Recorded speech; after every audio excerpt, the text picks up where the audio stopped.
Hello, welcome back to the shop. I know it's been a while since we last spoke. I've been super busy here in the shop, but I've got some really good progress on this electric Corvette I want to share with you.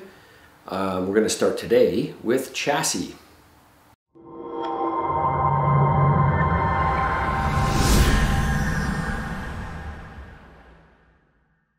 So today we're going to focus mainly on chassis. What I do when I start a custom project is I like to engineer it from the ground up. So that means typically throwing out the chassis and building an entire custom chassis, suspension and everything that performs the way that I want it to perform and fits, the various new components that we're putting in. This case is no different. We have front and rear drives we need to worry about, an entire battery pack that needs to fit in there.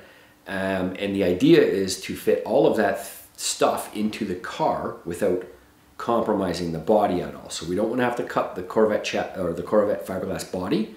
It's going to be a direct replacement onto this custom chassis. Now, several different ways that you can go about building a chassis. I'm not going to tell you which one is right or wrong. I'm just going to explain to you the way that I do it, and you can make your own assumptions. So as my access to tools has evolved, the way that I've built chassis has kind of evolved as well.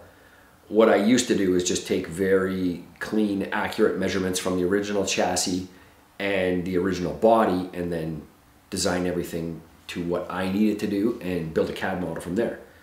What I can do now is I can 3D scan the various components and then I can overlay those in CAD along with my physical measurements just to verify that there is going to be no cutting of the body afterwards. I'll show you that process. It's what it looks like in the computer. It's pretty dang cool. So I'll show you how that goes. So as far as the fabrication of the chassis is concerned, the way that I have always built chassis is out of flat plate. So what I do is I essentially have 4 pieces that make a box, a flat plate, and I weld corner to corner on every single piece. So it's a ton of welding.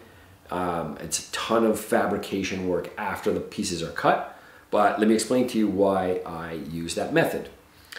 Something that's always kind of stuck in my head is a bent tube is a weak tube. So what I mean by that is, I'll give you this example. This piece of aluminum, this rectangle aluminum, when you bend this, a couple things need to happen. For it to bend the shape, you need to stretch the outside of this, and you need to shrink the outside, or the inside of this rather. So that material needs to go somewhere when it does the bend. What it does is it stretches this or thins it, and then it shrinks this side of it. So it adds material into here. It also does it along the side profile, so the top of this is stretched and this is compressed or shrunk. Now, to visually, this is just done with air dies. To visually fix any imperfections of that, there is something called a mandrel bender. And what that is a set of dies with a mandrel that's inserted in here. So when it is bent, the mandrel maintains that shape throughout the bend, and you're left with a very aesthetically pleasing bend that's got very little deformation along it. However, it is still stretched across the back and shrunk on the inside because that material has to go somewhere. They can't bend without that material going somewhere. The way I do it with flat plate is my flat plate is making up all 4 corners of this. So when I'm building this top piece here, there's no bend in that material. It's out of a flat sheet of material that's laser cut to this profile. And then I just put in my sheets on all 4 corners. And then when I weld it to corner, it stays the same physical dimension of material, the same thickness of material throughout that entire bend. There's no stretch on one side, there's no shrink on the other side. It is a much more time-consuming process. It is definitely more expensive. It's harder to do. There's all kinds of downsides to it, but I feel as though it is the strongest and most versatile way of making a chassis. Now, I say versatile because what that allows me to do is I can have, so if I show you this, the way this is bent this way, I can have, because I'm laser cutting it, I can have the bend go in this direction and I can have it go in this direction at the same time because I'm making this out of flat plate, I can have this one curve at the same time that this one's dropping. So I can do a very complex bend where a mandrel bender, as far as I know, can only bend in one direction at the same time. So it can only bend in this direction. It can't twist this off and bend at the same time. I can do that when I build it with flat plate. The other cool thing that I can do, which I use all the time, is I can change the thickness of the frame rail through my bend. So what I mean by that is where I have the rail, the main rail coming along the battery, let's say is 5 inches thick, and when it kicks up the taper to go over top of the rear axle, I like to shrink that back down to say 3.5 inches. And because I'm doing it out of flat plate, I don't need to transition that in a weird joint. I can have one solid flat plate that's laser cut, that tapers and bends at the same time. And then when I form them corner to corner, what you have is a very organic shaped frame rail that does all the dimensions that I need to without chopping and cutting and splicing and weakening that tube all over the place, or weakening or putting hard spots, or just altering that whole thing. So it makes for a very organic shaped chassis that I can essentially work around almost any limiting factor that there is without it looking just like stick tubing. So super cool. Again, probably the hardest way to build a chassis, but it provides me with the best results. I've been very happy with it. Okay, I'm going to get into some of this CAD work and show you. A couple of things that we have to do is, because I am mounting the battery pack from the bottom, so I want the battery removable out of the bottom of the chassis. When we build the chassis inside of it, I have to put weld nuts on the perimeter of the chassis. I'll show you that in the CAD model. So we're going to have to machine up those. I'm going to show you that. We'll machine those up. We'll get our pieces laser cut and formed, and we'll start assembling this thing. But first, we'll hop to the computer and I'll show you some CAD. So this is our CAD model of the frame rails. What I do is I create one side frame rail, and then I just mirror it for the second side, but I always make a 3D assembly just so I can verify everything, all of my dimensions from center lines, stuff like that. So as you can see on this chassis, what I was talking about was there's a kick for the front frame rail where I'm changing from this height of frame rail to about a 3.5 inch frame rail here, and I can do it through this curve as I am also narrowing the chassis. So I can get into some pretty complex organic shapes of the chassis by using this method where, to create that sweeping curve. I guess that's the other thing is too, mandrel bent, you're limited by the size of the dies as to how sweeping of a curve you can have. So if I wanted to have this real gentle sweeping curve, that would probably have to be roll formed. I don't know how else you would do that. But using this method anyways, it shows you can create some pretty organic shapes here. One thing you will notice too is in this chassis, I've got a couple of locating tabs along the sides. I've got some along the inside as well. Those locate body mounts. So if I know ahead of time all of my body mount locations, I can build those into the laser cut model. So as I am fabricating the chassis, I don't have to measure these. I know exactly where they go. They just tab, my body mount bends and then tabs into the spot and locates itself. Height-wise, width-wise, everything that I need is pre-located. So it makes building the chassis a fairly slick process. Also, when I laser cut, I think I've showed you this in other videos, these little lineup tabs here, these help me maintain a perfect corner-to-corner joint. So I always tack those, I melt those in with the TIG along this entire chassis, and then what I'll do is grind those back to almost nothing and then come in here with a MIG, and I will MIG this entire corner-to-corner joint for strength. So there was a time when I did TIG weld that whole thing, but that's kind of a waste of time. I can MIG it and I can actually fill it better and still get the same penetration as the TIG machine. So there's my two frame rails. Now what I do from there is I'll give you a quick little sneak peek. This is what the entire CAD model is shaping up so far. You can see where those body mounts tab in, where they locate. When they bend up, they just tab in and fit right into those locate holes. So this shows my front and rear Tesla motors. Those actually are available as CAD models. If anybody is interested in that, leave me a message in the comments. I got a really good connection for the gentleman that made those for me. If anybody else is interested in them, that is front and rear Model 3Y motors. So CAD models are available for those. He has taken a ton of time on it. These are excellent models. So shout out to him. There's I'll try to leave a link in the description, but otherwise shoot me a comment if anybody's interested in those. This you can see the battery pack I have yet to construct. So these are our Volkswagen modules. This is going to mount from the bottom side as I explained to you. So when I do that, what I need to do is before I weld this chassis together, I put weld nuts at all these locations. So they are internal to the chassis. A welded nut so that the threads are there. So when I bolt this together, everything's located. All these holes are laser cut into the chassis, so everything is located ahead of time. And then I just got to CNC those and then weld those in. Now I haven't got very far on the suspension of this thing yet. This just gives me my perimeter chassis, my body mount locations. I have verified my motors fit, my track width is correct, my wheelbase is correct, and all of that stuff. So I am very confident on my perimeter chassis, so we might as well go ahead and get that fabricated.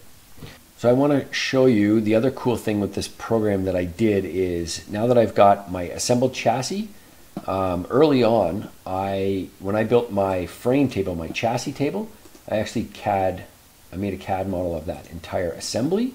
So what I can do is I can overlay my chassis on my frame table, which is these sets of I-beams here. And then I can build a fixture that goes between the two of them.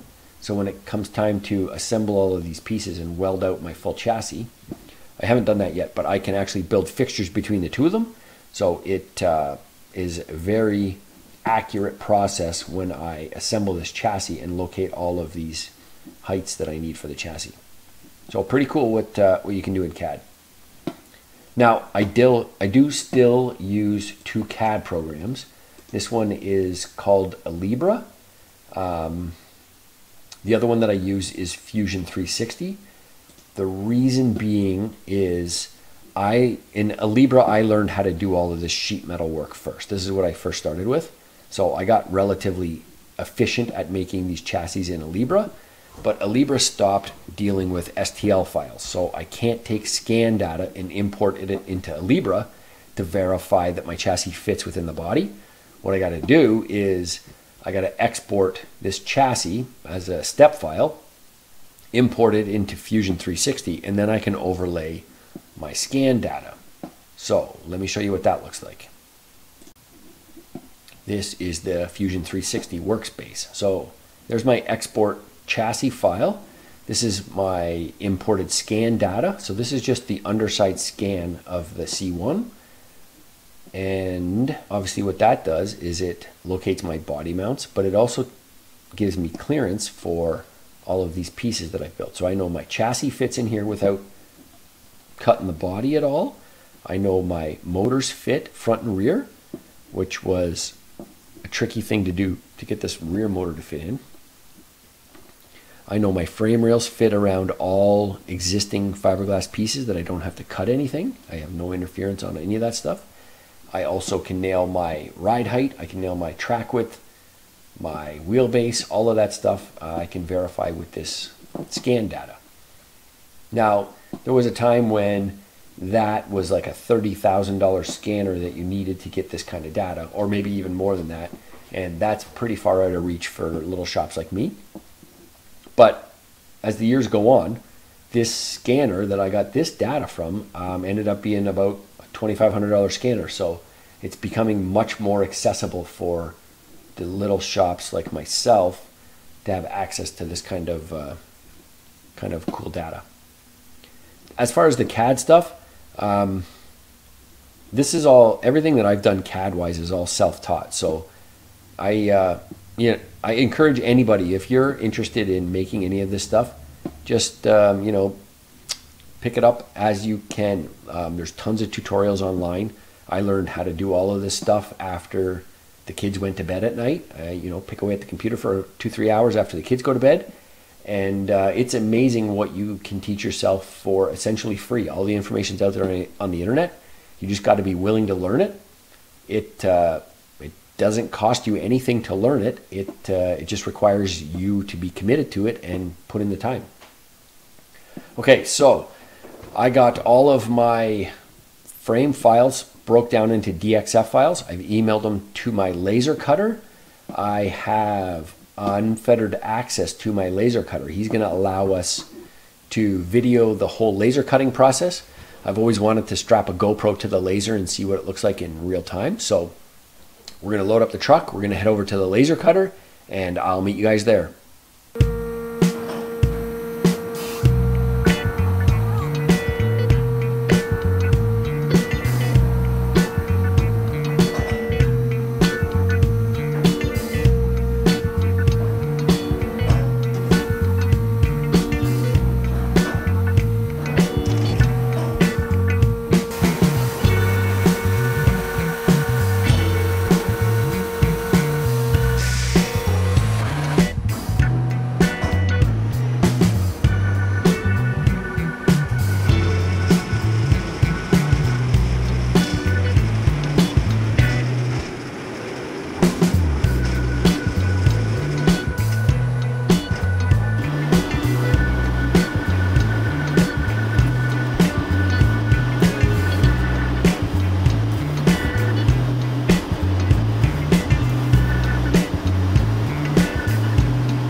right, that was super cool. He even let me fly my drone in there. So shout out to my laser cutter. You are the man. Next step, we got to CNC all of those weld nuts. So we're gonna get some material cut, load up the CNC. I've already made the program for it, so we're gonna run off a bunch of those, weld those into the inside of the chassis, and then we're gonna start bending and assembling these frame rails. So let's get out to the shop.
far as materials concerned, I've primarily always used 188 P&O. So that's 3/16 P&O stands for pickled and oiled. Essentially that means that the mill scale has primarily been removed in the manufacturing process. So hot rolled plate, which is the most common, you can see has this grayish surface on it. This is an example of P&O beside it, so the majority of that scale is already off of it. Anytime you weld this, you have to grind the scale off of this, otherwise you're just contaminating your weld. It doesn't penetrate at all. So P&O, you still have to grind it, but it takes seconds compared to this hot rolled plate. Hot rolled plate's kind of a mess, but it does work fine. If your supplier can get you P&O material though, it does save you a lot of time on the back end in the fabrication process. So this is the inside of one of our cross members. These are all the weld nuts that I just made. So what I'm going to do is these stick through these holes pre-located by the laser. I'm going to take all of these in, and then we're going to assemble this in the cross member, and I'll kind of walk you guys through that process, and then I'll probably end up not filming a lot of the other frame rail stuff because, you know, as much as I love you guys, you really slow down production here. So maybe what we'll do is I'll show you this one, and then we'll catch back up when I'm plugging everything into the frame table.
So this is the pieces fit and tacked together. I want to show you kind of up close what I was talking about on the CAD model about those lineup tabs. So those, you can see all these tacks across here. wherever there was a lineup tab laser cut in, I just melt it in with the TIG weld, and I don't have to, I can just do it with one hand. I don't need filler rod. I just melt the tab into the base material, and it gives me a really quick tack. So if I show you this up close, these lineup tabs here, for example, this one here is laser cut into the top piece, so it overhangs this piece. So I can clamp the top of this, and it will never, the bottom of that will never go below this gap. The next one over is laser cut into the side panel. So when I clamp these together, it'll lock it together, but this piece will never go below the edge of this. It'll always give me that perfect corner to corner joint. So I stagger those, top, side, so on. And then you can see how I just melt them in with the TIG. And that ends up giving me that beautiful corner to corner joint all the way along there. So I'm constantly checking this with my little square. So this is extremely important that you tack these together square before you start MIG welding them. If they are off a little square, you can pull it with the MIG. It depends on how you weld it, but you can actually affect the squareness of it. So you got to constantly check that. I have this clamped at both ends to this nice thick weld bench. I'm going to just prepare this edge. So I'll grind up this edge, show you what that looks like, and then I'm going to MIG weld this. Now when I MIG it, I like to go from one end to the other in one pass. I don't like to stitch it in. The reason that I do that is I get a really even control of the heat. So if I do end up warping this at all, I've got a very even heat distribution in this whole piece, so it's easy to pull that warp back out of it. If I do little stitches here and there, it may warp less, but it may also be harder to fix. The other thing I can do is if I weld this side in one pass and it has distorted a bit, then I can clamp it and I can weld the opposing side and pull it back the other way. So I find it, for myself anyways, it's a little easier for me to control the heat input, and I can control the warpage rather than me doing stitches all over the place, and then I've got hot and cold starts all over the place on my material. I like to do it from one end to the other, so it's a long weld, but I find the heat distribution to be better, and it keeps my part straighter. Or if it's not straight, it's easier to fix afterwards. So I'll grind this up, show you what it looks like, and then I'll get to making.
You really see me reaching for it at the end. You really gotta plan out your whole weld so that you got good access to the whole thing.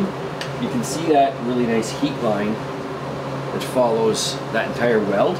You can tell I didn't stitch it. If I did, you'd have these heat lines that look like this, as there's cold spots in that weld. So you can see that nice even heat line all the way across there. So when I metal finish this, that heat line actually remains, and you can see how that nice one pass weld was. All right, I got about 40 more hours of that. I'm sure you don't want to watch, so I will get a bunch of these things welded together, and then we'll throw them into the frame fixture.